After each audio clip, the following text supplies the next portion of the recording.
I had an absolute mental breakdown. When Kirsten Abbott walked into Parkview for her 20-week appointment, she was told her work insurance would no longer be accepted and they could not provide her care. I was calling my HR person, I was calling my administrator, I was calling the insurance company. I was on the phone with the insurance company for my insurance company for like 3 hours. Kirsten says she has an antibody in her blood, causing her to need a Rogam shot to prevent any complications with the pregnancy, something she says hasn't made the situation any easier. Switching providers is, I don't know, it's kind of a hard thing for me, especially because this is my first baby.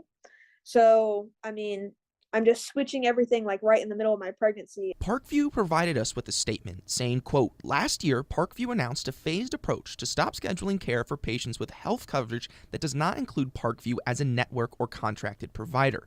This change is intended to reduce the significant financial liability patients experience when their health plan chooses not to cover some or all of the costs of the care received.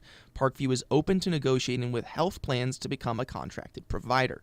This change was communicated to patients in April of 2024, with the final phase going into effect for Parkview Physicians Group practices beginning January 1st of 2025.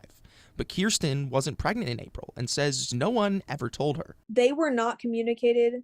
They were not communicated to me at all. I had no idea about any of the open policy of any of the changes at all.